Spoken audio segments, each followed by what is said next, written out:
канун православного Рождества я вернулась домой неожиданно. Я нашла свою дочь, дрожащую от холода на улице при минус 15. Ни одеяла, ни пальто, чтобы согреться. Семья зятя веселилась внутри, чокалась бокалами шампанского у камина.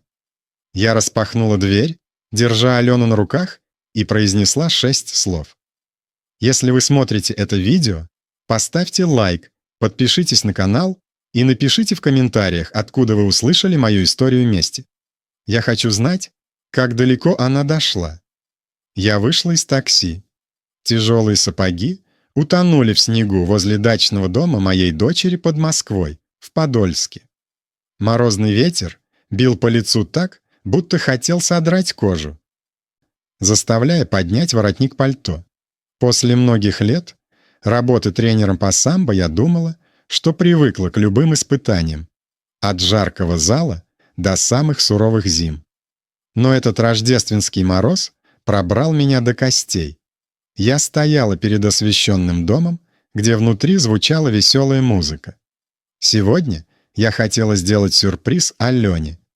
Хотела увидеть улыбку моей девочки, когда мама внезапно появится после долгих месяцев разлуки. Двор был занесен снегом, ни одной тропинки, словно никому не было дела до того, что дочь хозяев живет здесь.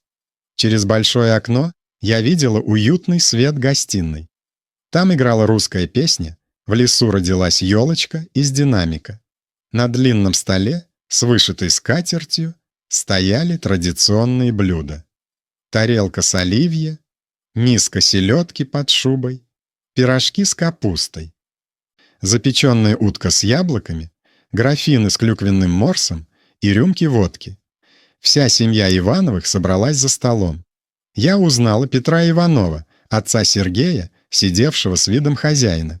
Рядом его жена, Лидия Павловна, с бокалом вина и самодовольной улыбкой. Там же была сестра Сергея, Марина, со своими детьми, весело хохочущими. Все поднимали бокалы, чекались у потрескивающего камина. Но где Алена? Я вглядывалась дальше, надеясь увидеть ее. Я представляла, как она смеется, как в детстве обнимала меня за шею. Но вместо этого я услышала тихий стон с веранды. Под слабым светом у цветочного горшка со снегом моя дочь сидела, сжавшись на старом деревянном кресле. На ней была лишь тонкая блузка, плечи дрожали, волосы прилипли к лбу от тающего снега. Я бросилась к ней. «Алена!» — крикнула я. Голос сорвался от паники.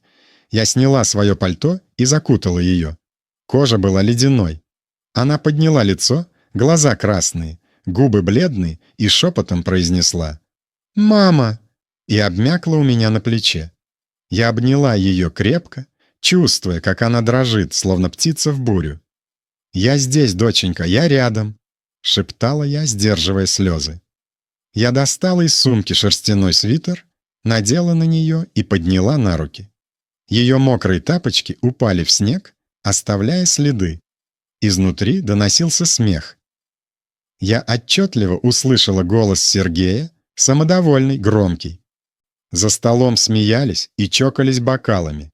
Им было тепло и весело, пока моя дочь, моя кровь и плоть, замерзала снаружи, как будто не заслуживала места в их доме. Несколько часов назад я еще была в аэропорту Домодедово, возвращалась из сборов национальной команды по самбо. Я тащила старый чемодан и представляла счастливую встречу с Аленой. Я писала ей сообщение. «Мама уже в пути. Ты дома?» Но ответа не было. Я звонила снова и снова. Тишина.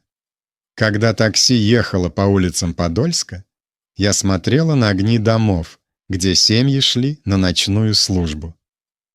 Мужчины несли детей на плечах. Девочки держали в руках леденцы в форме звезды. Я вспомнила, как сама носила Алену так же. Ком встал в горле. На перекрестке я увидела знакомое лицо. Полицейский регулировал движение. Это был Дима, мой бывший ученик, теперь в форме, уверенный, но с той же доброй улыбкой. «Татьяна Сергеевна, вы вернулись!» — воскликнул он, сняв фуражку. Я устало улыбнулась. «Да, только что с тренировок. К Алене приехала». Но его улыбка исчезла. В глазах промелькнула тень тревоги, словно он хотел что-то сказать, но не решился. Сердце сжалось предчувствием. «Что-то случилось с моей дочерью?» — спросила я, но он только кивнул и отвернулся. И тогда я поняла. Впереди меня ждет ночь, которая изменит все. Шофер нажал на газ, и машина уехала, оставив Диму стоять на улице, крепко зажимавшего козырек фуражки. Когда мы подъехали к дому Алины, я попросила таксиста остановиться немного от ворот. Хотела сделать неожиданность, увидеть ее лицо, когда она откроет дверь и увидит меня. Я схватила чемодан и пошла по заснеженной дорожке. Сапоги увязали в сугробах, оставляя глубокие следы. Теплый свет в окнах домов горел, как свечи на пригорке. Издалека доносились гитара и подпевки. Кто-то пел на всю комнату. Я улыбаюсь в предвкушении. Представляла, как она, как в детстве, станет рядом и запоет знакомую зимнюю песню. Голос у нее тогда был такой чистый и звонкий. Я поставила чемодан на ступеньки, глубоко вдохнула и собралась постучать.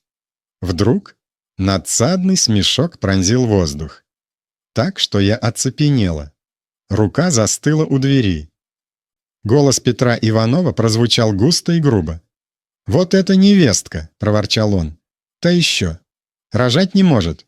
4 выкидыша подряд. Разве этим не позорить нас?» Его смех лился ядовито, пропитанный презрением. Тут же голос Сергея, холодный и колкий. Она все время притворяется в депрессии, сидит в комнате и ничего не делает. Если не из-за моих родителей, я бы давно выгнал ее прочь.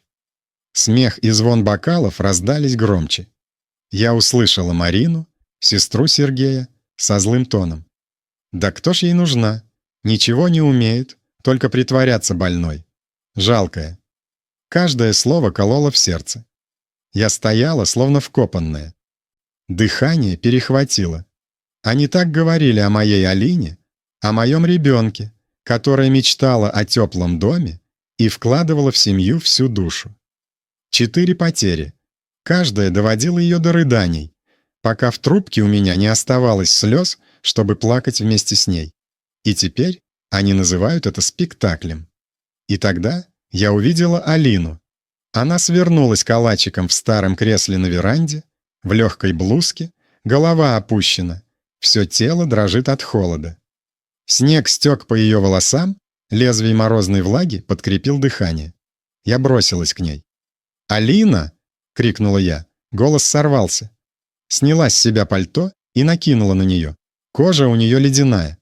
Она подняла разбитое от слез лицо, губы бледны, а в голосе шепот. «Мама!» И все. Она рухнула мне на плечо. Она была как птица, зажатая в буре. Я прижала ее к себе. «Я с тобой, дорогая, я здесь». Достала из сумки свитер, натянула на нее, подняла на руки. Ее промокшие тапочки остались в снегу, оставив беспорядочный след.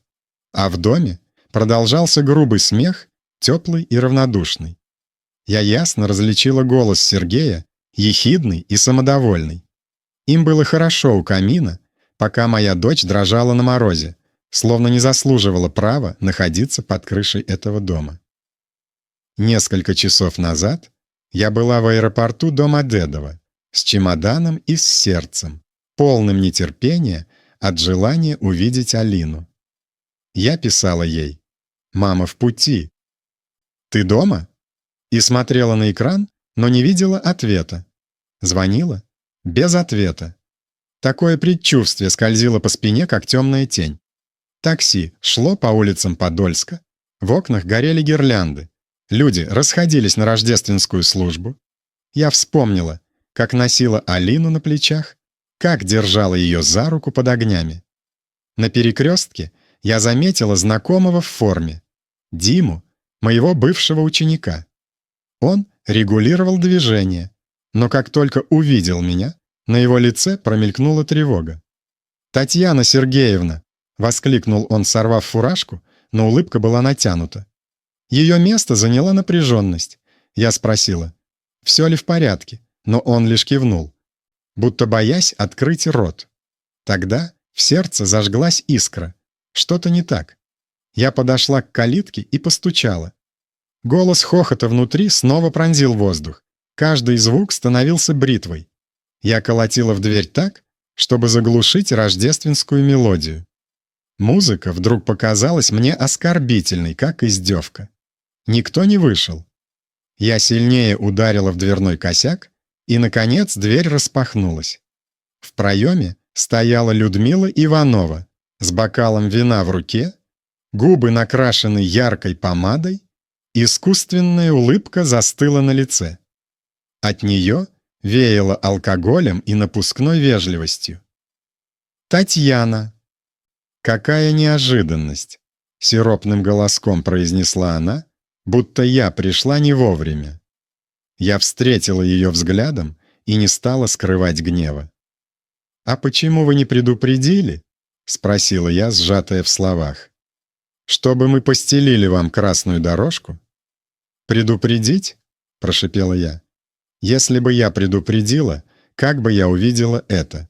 Что вы сделали с моей дочерью?» Я прижимала Алину к себе сильнее.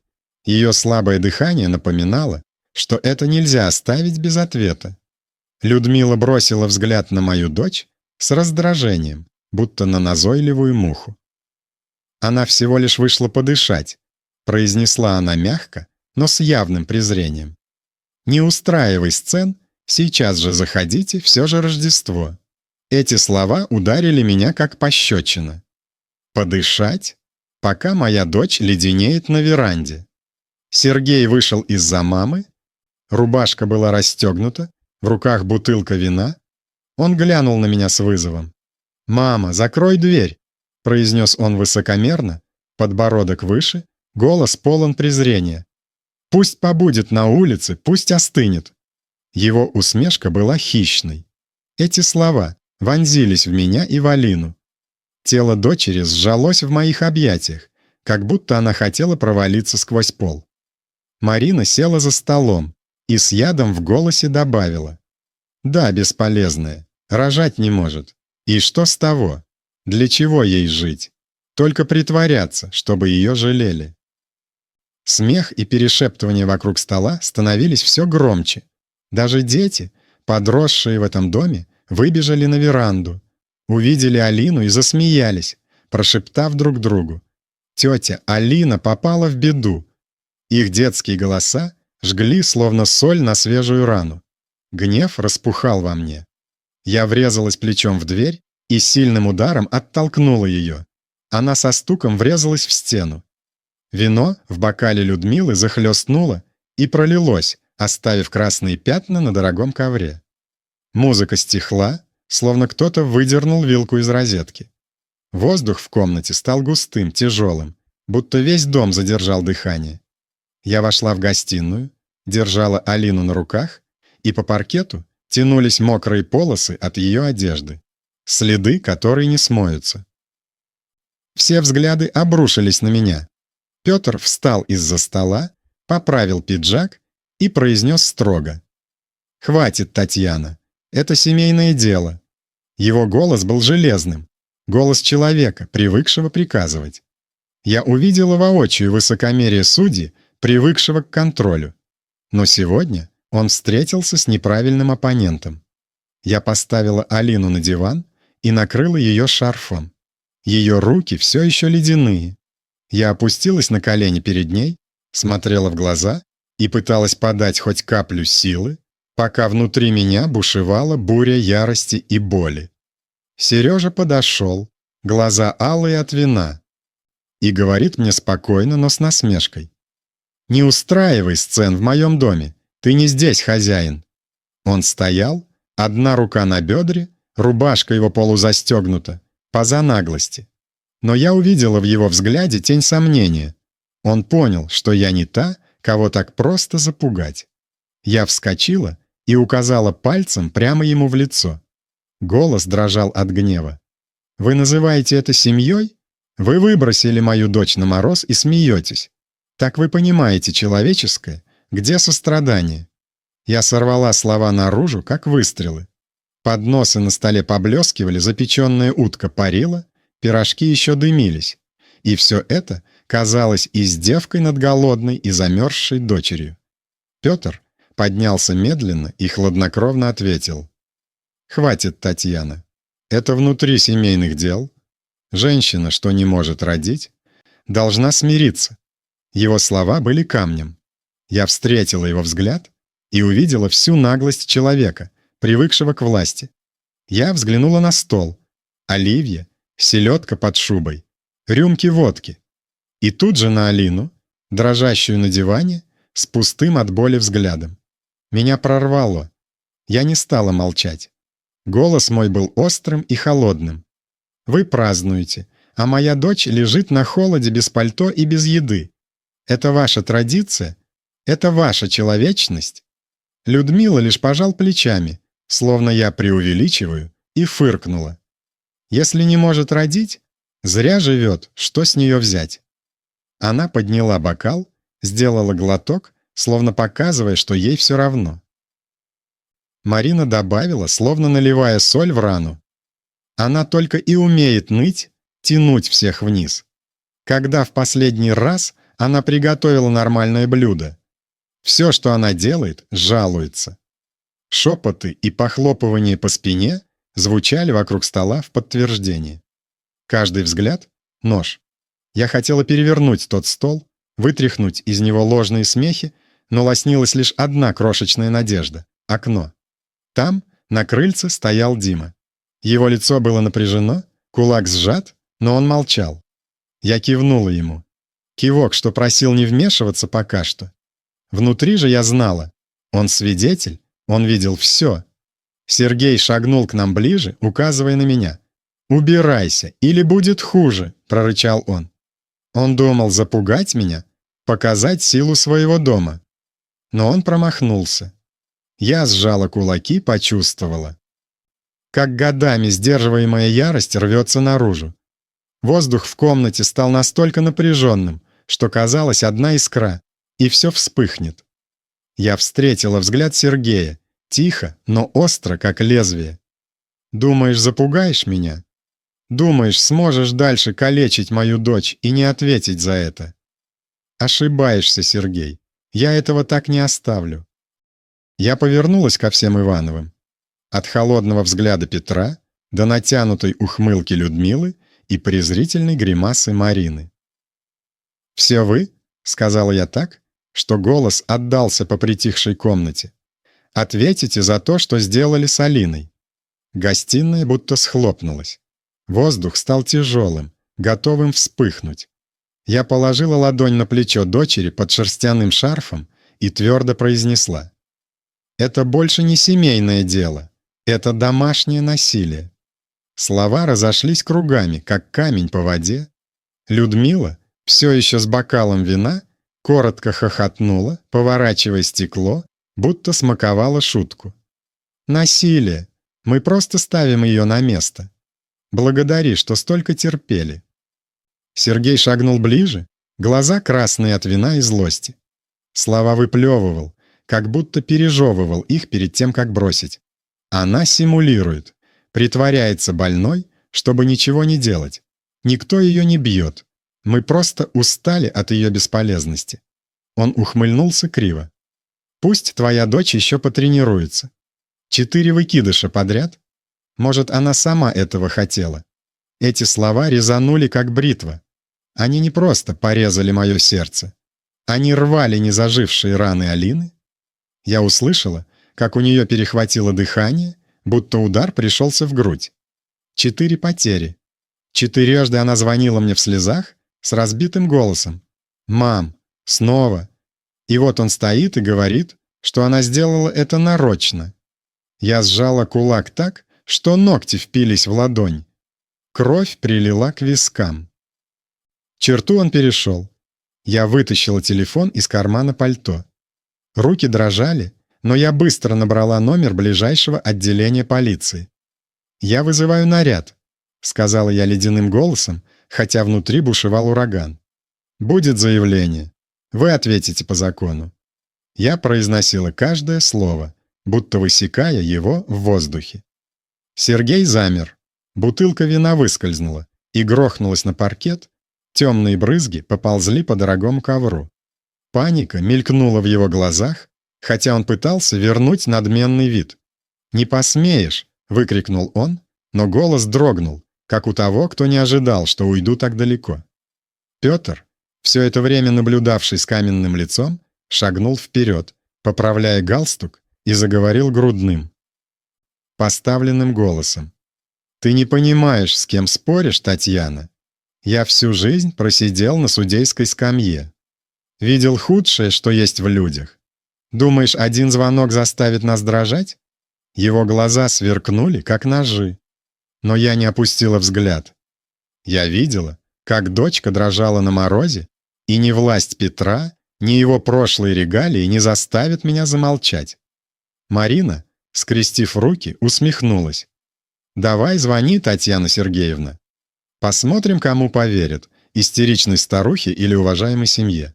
Алина на диване потянула меня за рукав, голос дрогнул.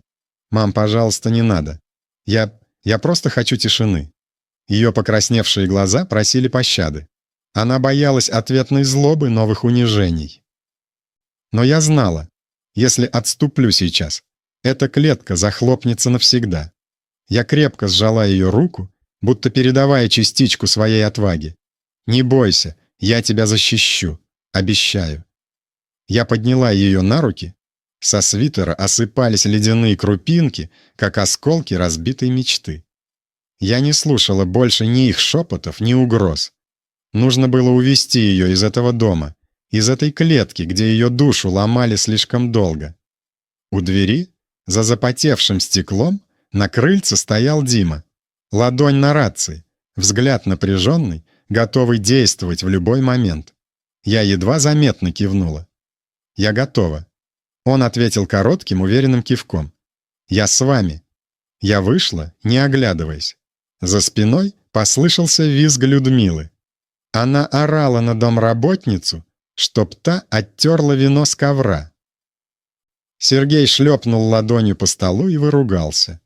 Гулкий, злой голос Петра уже кому-то звонил.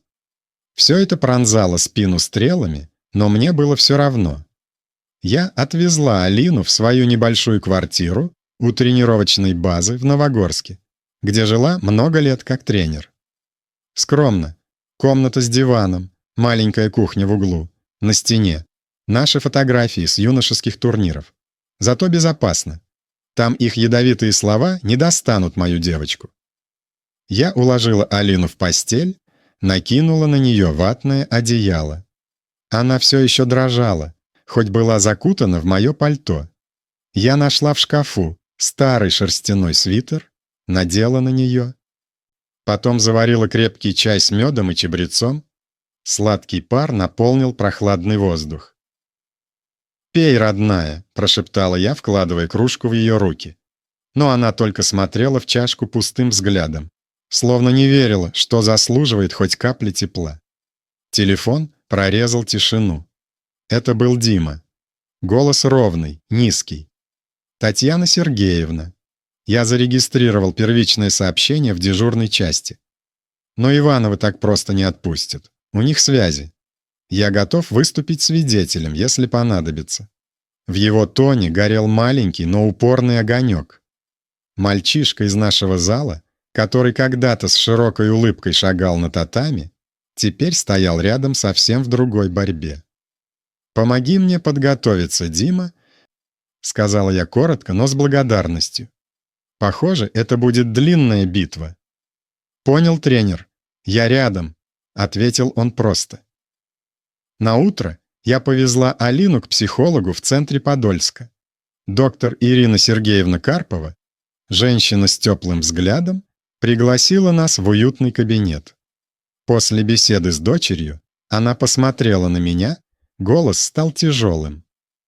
«У вашей дочери выраженное депрессивное состояние. 4 утраты, помноженные на постоянные унижения со стороны родни мужа, разрушили ее уверенность. Ей нужны покой, лечение и, главное, чувство безопасности. Я кивнула, и сердце сжалось. Я знала, что ей плохо, но услышать это так, из уст врача, будто получить еще один удар. Алина сидела, поджав ноги, стиснув пальцы, и я ругала себя за то, что не пришла раньше. Днем Дима зашел без формы, принес фрукты и пару старых кулинарных книг. Поставил перед Алиной, замялся. «Ты ведь любила печь. Может, начать с малого? Яблочный пирог или хотя бы куриный бульон с домашней лапшой». Говорил мягко, но я видела в глазах тревогу. Алина опустила голову, вжалась пальцами в край блузки и едва слышно прошептала: «Спасибо, но, кажется, я уже ничего не могу». Слова вонзились в меня тонкой иглой. Лицо Димы на миг погрустнело, но он не стал давить. Кивнул, оставил пакет на столе и повернулся ко мне. «Что потребуется? Скажите. Я подстрахую». Ночью, когда Алина уснула, я сидела на кухне при тусклой лампе над стопкой бумаг. Снаружи скрипнули шаги. Под дверь бесшумно просунулась плотная конвертная тень, как тихая угроза. Я подняла, раскрыла. Внутри — каракули. «Не лезь к семье Ивановых, если не хочешь закончить, как твоя дочь. Отступись». Кровь ударила в виски. Я сжала бумагу, швырнула ее в урну. Хруст разорвавшегося листа разбил кухонную тишину. Эта угроза меня не испугала. Она только разожгла меня. Они думали, что я отступлю. Они ошиблись. Я убрала волосы за ухо, включила диктофон и начала вслух перечислять. Даты, факты, свидетелей, снимки, сообщения. Все, что придется предъявить. Завтра — заявление. Послезавтра — медицинские заключения. Потом — протокол из психолога. Я знала, дорога будет долгой и неровной. Но у Алины снова должна появиться почва под ногами, и я выровняю для нее эту землю, даже если придется перерыть весь Подольск. Они хотели, чтобы мы молчали. Мы заговорили. И их, уважаемая семья, услышит наш голос. В отделе полиции, в кабинете опеки, в суде. Я обещала дочери защиту. Теперь это дело моей чести. В ту же ночь я начала раскладывать по папкам все доказательства переведенных Алине денег за последние годы. Банковские квитанции, распечатки переводов, сообщения с моими теплыми пометками. Каждый лист говорил: я всегда поддерживала свою дочь. Да, многое осело у семьи Сергея, но каждая бумага была памятью о звонках, где Алина дрожащим голосом просила купить что-то в дом, а он отвечал, что не нужно. Я сжала ручку так сильно, что она едва не сломалась. Я доверяла Сергею, думала, он будет беречь мою девочку. А он видел в ней инструмент, и когда по его меркам пользы не стало, выбросил без жалости. Алина проснулась среди ночи, вышла из комнаты на шатких ногах и увидела меня за столом, в бумагах по локоть, с глазами, полными усталости и тревоги. «Мама!» — прошептала, голос сорвался. «Мне страшно. Я боюсь, что они сделают что-нибудь с тобой». Я подняла голову, увидела ее покрасневшие глаза. Сердце сжалось. Я встала, подошла, обняла. Тонкое хрупкое тело вздрогнуло в моих руках. «Тебе больше нечего бояться», — сказала я твердо, хотя внутри все узлом. «Теперь я защищу тебя от всего. Обещаю». Я уложила Алину обратно, сидела рядом, пока она не уснула, но сама так и не сомкнула глаз. Вернулась на кухню, к лампе под абажуром и составила список дел. Что собрать, кого оповестить, какую экспертизу назначить. Позвонила старому знакомому, адвокату, который когда-то помогал нашей сборной по самбо. Он выслушал и сказал честно: «Татьяна Сергеевна, у Ивановых связи. В Подольске их знают в судах. Готовьтесь к долгой борьбе». «Знаю», — ответила я, — «но отступать я не буду». Недели подготовки тянулись, как ночной кошмар. Вечерами, под желтоватым светом лампы, я перелистывала страницами. банковские платежи, медицинские заключения Алины, выписки от психолога. Эти холодные цифры и буквы доказывали мою любовь и одновременно жгли памятью о том, что ей пришлось пережить. Наконец настал первый день слушаний. Мы с Алиной вошли в Подольский городской суд. Утренний мороз пробирал сквозь теплое пальто. Я держал ее за руку. Пальцы ледяные, мелко дрожат. Под глазами темные круги. Голова опущена, будто она хотела спрятаться от чужих взглядов. Я выпрямилась, стараясь стать для нее каменной опорой, хотя внутри дрожала так же. «Я рядом», — прошептала, чуть сжав ее ладонь. Она кивнула почти незаметно, и пустота в глазах подсказала. Бороться она устала еще давно. Ивановы пришли раньше всех. Сергей в сером, с иголочки, костюме. Вел себя как преуспевающий юрист. До начала заседания он сел, поправил галстук и бросил на нас презрительный взгляд. Рядом Петр шел медленно, но взгляд, как лезвие, на лице самоуверенная полуулыбка человека, который заранее знает исход. На скамье семьи чинно устроились Людмила и Марина, шептались, перекидывались холодными взглядами в нашу сторону.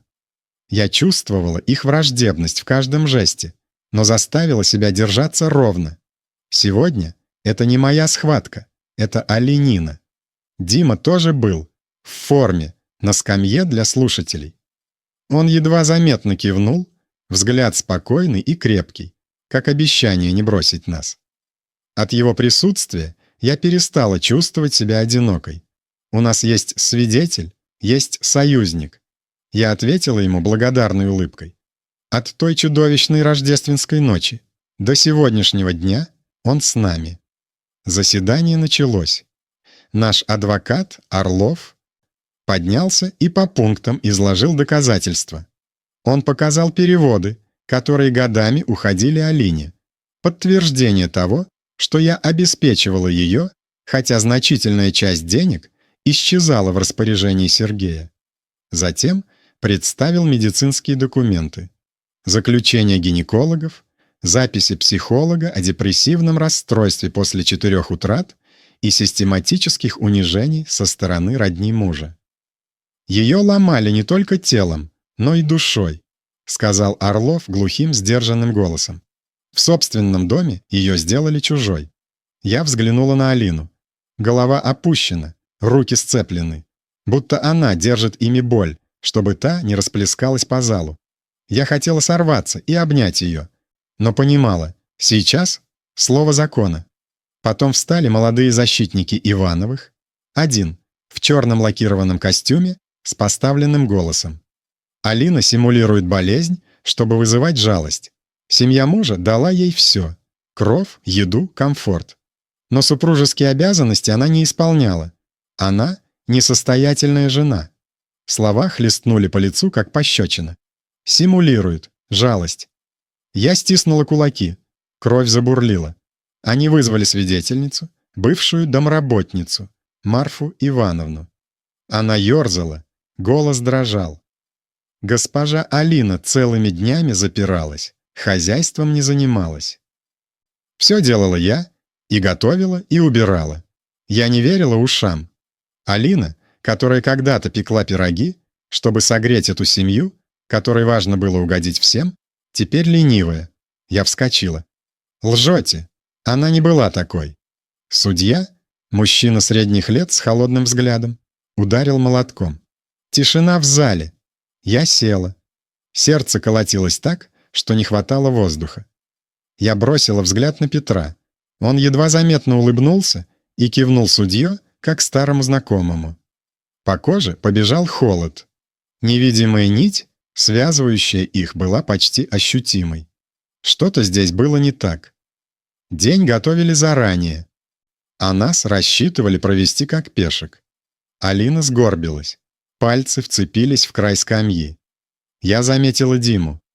Челюсть сжата, кулаки белеют. Орлов не дрогнул. Ходатайствую о приобщении ключевого доказательства, аудиозаписи, сделанной в канун Рождества. На ней зафиксированы оскорбления и психологическое давление на Алину со стороны семьи Ивановых. В колонках раздался голос Сергея, холодный, злой. Она притворяется в депрессии, лишь бы не работать. Затем Людмилин. Женщина, не способная родить, даже если питается как царица, пустое место. И Маринин с ехидством. Даже родить толком не смогла. Зал замер. Только редкие шепоты резали тишину. Я посмотрела на Алину. Она сжалась, словно слово. Вновь проткнули ее со всех сторон. Но адвокат Ивановых мгновенно вскочил. «Возражаем. Запись получена без согласия. Нарушение тайны частной жизни. Недопустимое доказательство». Судья кивнул сухо. «В приобщении отказать». Пол уехал из-под ног. Самое ясное подтверждение их жестокости выброшено по формальным основаниям. По залу прошла волна ропота. Кто-то ахнул, кто-то покачал головой. Я глянула на Диму. Он опустил взгляд, кисти дрожали на коленях. Алина закрыла лицо руками. Плечи затряслись, но она пыталась сдержать слезы. Я хотела броситься к кафедре и крикнуть про справедливость, но понимала. В этом зале она не на нашей стороне. Петр сидел спокойно, самодовольно, будто ожидал ровно такого поворота. Я сжала Алинину ладонь, пытаясь вселить в нее силу, хотя сама чувствовала поражение под ребром. Через неделю изматывающих заседаний настал день оглашения. Я сидела в том же зале, держала Алину за руку, пальцы все еще холодные и дрожащие. Всю неделю я старалась быть твердой, но каждый вечер дома меня пронзала беспомощность. Алина рядом, с красными от бессонницы глазами, бледная, будто из нее выкачали жизнь. Я передавала ей крошки своей смелости и сама тряслась не меньше. Сергей вошел, поправляя галстук, словно это был рутинный день. Людмила пригладила платье и села прямо, с густой помадой и уверенной улыбкой, как будто она заранее знала ответ. Марина в блестящем наряде метнула в нас презрительный взгляд. Позади них встал Петр, тяжелая фигура, жесткий взгляд, напоминание о том, что у Ивановых всегда все под контролем. Дима на своей скамье, все в той же форме. Глаза спокойные, но тревогу они скрыть не могли. Он чуть кивнул, без слов обещая, что бы ни прозвучало дальше, он будет с нами. Я тоже кивнула, благодарно и твердо. Мы дошли до этого дня. И что бы они ни считали предрешенным, наша борьба только начинается. Я благодарно кивнула Диме. Одно его присутствие держало меня в тонусе. Но когда в зал вошел судья, мужчина средних лет с непроницаемым лицом, по спине прошел ледяной холод. Воздух стал вязким, будто все заранее приготовились услышать неизбежное. Судья заговорил сухо, канцелярским голосом. Суд удовлетворяет иск о расторжении брака. Истец. Алина Сергеевна Ларина, ответчик. Сергей Петрович Иванов. Внутри у меня дрогнула тонкая струна надежды. Алина беззвучно заплакала, слезы потекли по щекам. Я сжала ее руку, шепнув: «Дослушаем». Развод был ей нужен. Дверь из клетки, где на нее давили и морозом, и словом. Но я знала, этим все не закончится. Судья продолжил тем же ровным тоном, будто читая ведомость.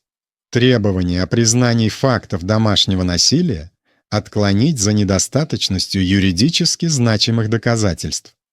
По разделу имущества, ввиду более существенного вклада Иванова в содержание семьи, передать ему большую часть совместно нажитого. Фраза ударила в грудь, как кувалда. Недостаточность доказательств. Перед глазами вспыхнула та самая запись с кануна Рождества.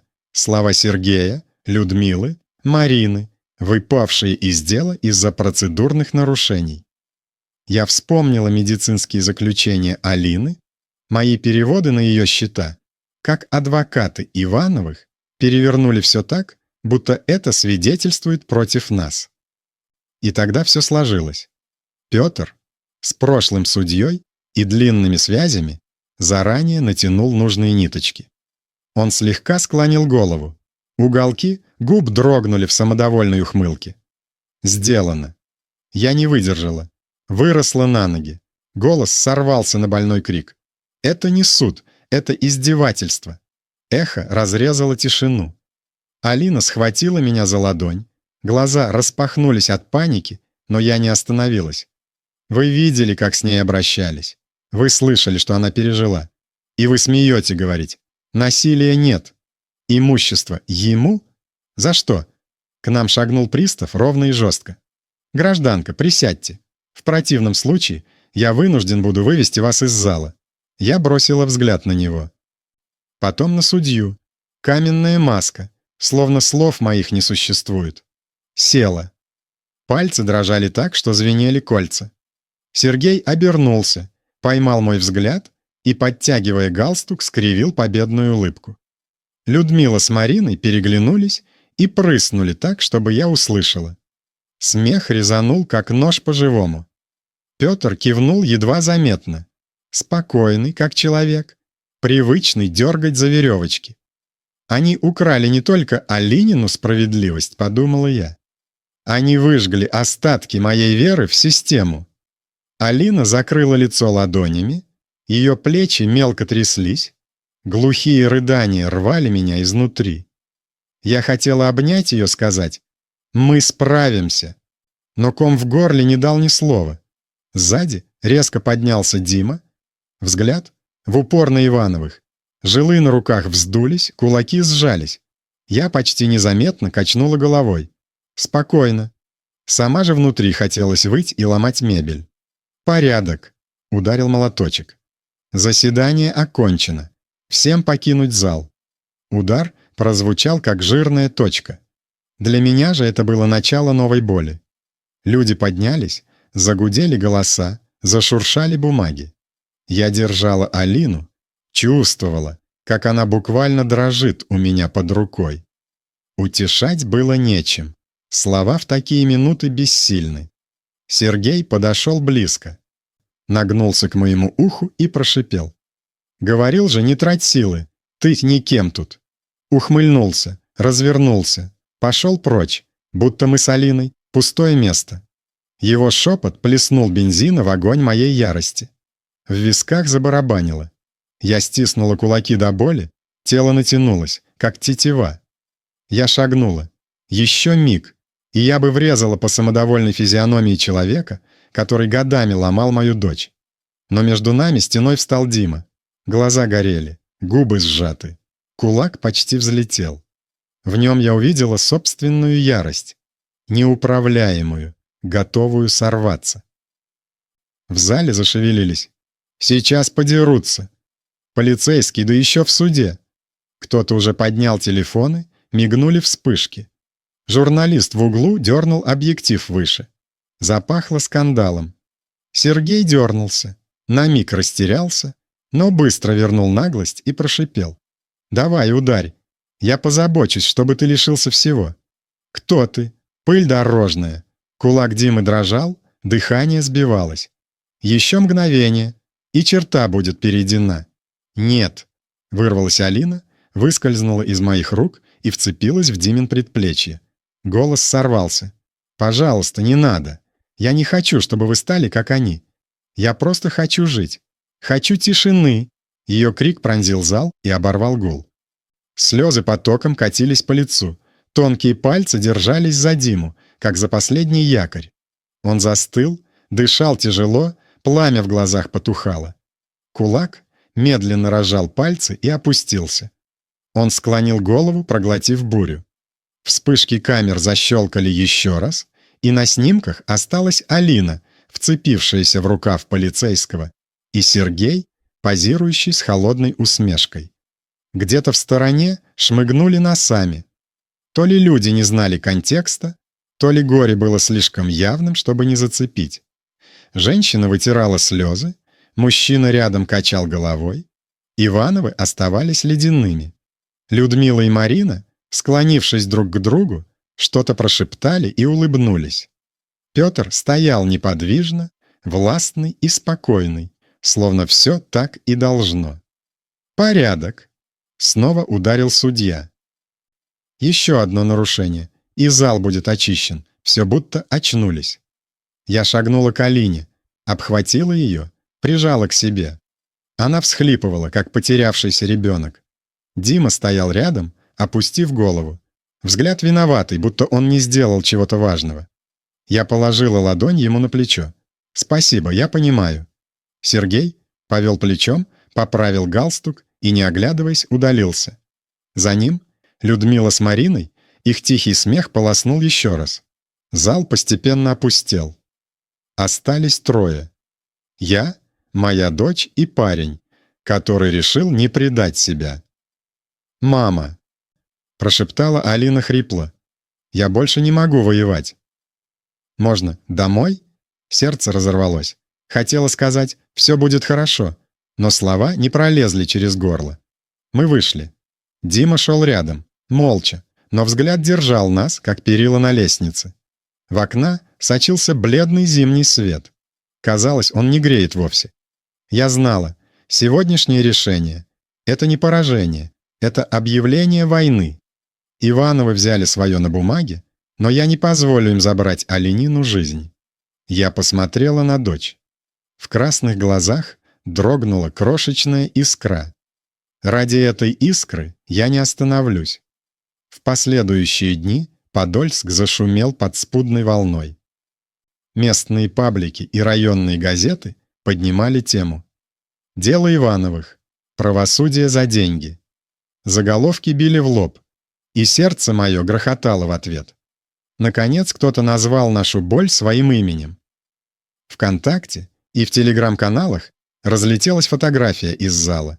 Алина, вцепившаяся в рукав полицейского, и Сергей напротив, с ледяной ухмылкой. Комментарии росли, как снежный ком. «Так нельзя.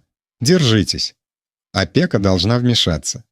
Где доказательства суд защищал слабую сторону? Мы сидели в нашей крошечной квартире у тренировочной базы, читали эти слова, и мне стало чуть теплее, хотя суд отвернулся. Голоса людей начинали быть с Алиной. Я собрала на столе распечатки. Календарь заседаний, ходатайства, запросы в опеку. Жалобы в квалификационную коллегию судей, заявление в следственный отдел по фактам психологического насилия и угроз. Дима помог оформить рапорт о давлении со стороны неустановленных лиц. Ту самую записку под дверью мы приложили как вещественный след. Орлов подал апелляцию. Несправедливость в первой инстанции еще не приговор. Я включила диктофон и тихо, почти шепотом продиктовала клятву. Я обещала защиту. Теперь это вопрос моей чести. Они привыкли к молчанию. Мы говорить не перестанем, хоть до Москвы докричимся. Алина уснула на диване, поджав ноги, прижав к груди старую нашу фотографию с соревнований. Я укрыла ее пледом и прислонилась лбом к холодному стеклу. За окном падал редкий снег. Редкие хлопья растворялись в темноте. И среди этой тишины я ясно знала, их победа сегодня — только первый акт. Наш путь длинный, но у нас есть главное — правда и люди, которые еще умеют слышать. И пока в Алине тлеет искорка, я буду подкидывать к ней дрова, столько, сколько потребуется, чтобы она снова стала огнем. Ивановы, даже выиграв суд, стали платить свою цену. Я слышала, как за спиной Петра его бывшие коллеги шептались, мол, опять потянул ниточки, продавил решение. Про Сергея в соцсетях пошли посты. Юрист без совести, адвокат несправедливости. Их парадный лоск осыпался, как песочный замок под волной. Я не злорадствовала, но почувствовала крошечную долю справедливости. Не от суда, а от людей. Я забрала Алину к себе в маленькую квартиру у тренировочной базы в Новогорске. Теплый желтый свет ламп, семейные фотографии на стене. По утрам я вставала раньше и готовила ей завтрак. То тонкие блины со сгущенкой, то просто омлет с черным хлебом и огурчиком, иногда гречку с маслом и горячий чай с чабрецом. Алина медленно садилась к столу, обнимала ладонями кружку, смотрела в окно, где между домами просачивался бледный зимний свет. В некоторые дни по щеке у нее тихо катились слезы, прозрачные, как капли оттаившего инея. Но я видела, понемногу она оживает. Каждый день говорит на пару слов больше, в глазах все меньше пустоты. Я не торопила, просто была рядом. Мама, готовая закрыть дочь от любой непогоды. Дима стал частью нашей жизни. Он заезжал то с маленьким букетом тюльпанов, то с еще теплыми пышками из соседней пекарни, то приносил коробку сочников. От его визитов Алина будто светилась. Присутствие Димы было как лекарство для души. Как-то днем он, чуть смущенный, протянул Алине маленькую коробочку. Внутри брелок в форме куртки самбо, такого же кроя, в каком я когда-то учила его и других ребят, броскам и удержаниям. «Не нужно сразу становиться сильной», — сказал он негромко, но твердо. «Можно начинать понемногу, как учила нас Татьяна Сергеевна». Алина застыла с брелоком в ладони, в глазах блеснул огонек. Губы дрогнули, сдерживая слезы, и она чуть слышно произнесла: «Спасибо». Я отвернулась, чтобы вытереть влагу со щек. Не хотела, чтобы она видела меня такой.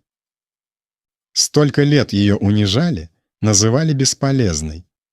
А теперь нашелся человек, который оценил ее не за полезность, а за нее саму. В один вечер, когда закат позолотил стены, Алина сидела напротив Димы на диване. Теребила край свитера, голос у нее дрожал. «Дима, возможно, у меня никогда не будет детей. Если это тебя разочарует...» Я на кухне звякала посудой, делая вид, что занята, но сердце у меня застыло, ожидая его ответа. Дима улыбнулся. Тепло, ровно, взял ее за руки и посмотрел прямо в глаза. «Мне этого не нужно. Ты уже моя семья». Слова вошли в комнату, как теплый ветер, растопили лед, который так долго сидел во мне. Я слушала, и горло перехватил ком. Столько лет ей внушали, что она неудачная жена только потому, что не родила. А теперь кто-то сказал ей: «Ты достаточно. Ты достойна любви просто потому, что ты. Пришла Пасха». Мы с Алиной взялись за руки и прошлись по центральной площади Подольска, как когда она была маленькой и прыгала рядом по плитке, смеясь. Площадь дышала детским смехом и ароматом свежих пирожков из ларьков. Возле храма звонил колокол. На прилавках лежали румяные куличи и расписные яйца. На Алине светлый кардиган, волосы собраны, и впервые за многие месяцы я увидела ее улыбку. По-весеннему ясную, солнечную. «Мам», — сказала тихо, — «я скучаю по тем дням, по твоему яблочному пирогу, по твоим историям про турниры». «И я скучаю», — ответила я, крепче сжимая ее ладонь. «Но мы еще наделаем новых воспоминаний. Я рядом. Всегда». Мы сели на деревянную скамейку у фонтана и смотрели, как дети бегают, крича от радости. И меня кольнула простая, но точная мысль. Судейские приговоры можно согнуть, купить, отменить. Но справедливость сердца, любовь, уважение, способность подниматься — этого не отнять. Алина многое потеряла. Но теперь она шаг за шагом возвращает себя. А я, мать, которая когда-то чувствовала себя беспомощной, вдруг поняла: моя главная сила не в ударах на ковре, а в любви, которой я держу дочь за плечи, пока она снова учится стоять. Дима подошел с бумажным пакетом, пахнущим ванилью. Горячие ватрушки. Осторожно, творог очень нежный. Он протянул одну Алине, и они, смеясь, спорили, что вкуснее, с изюмом или без. Я смотрела на них и чувствовала, как в груди расправляется надежда. Может быть, шрамы, оставленные Ивановыми, не сотрутся никогда. Но Алина уже учится идти вперед, любить себя, открываться тем, кто видит ее ценность. А мне 65. Я прошла много схваток, на ковре и вне его. Но знаю точно, борьба за Алинина счастье – самое важное в моей жизни. Эта история художественная, хотя опирается на то, что случается рядом с нами. Имена и места изменены, чтобы защитить людей. Мы рассказываем ее не для суда над кем-то, а чтобы каждый на минуту задумался. Сколько матерей молчат в своих домах, боясь поднять голос?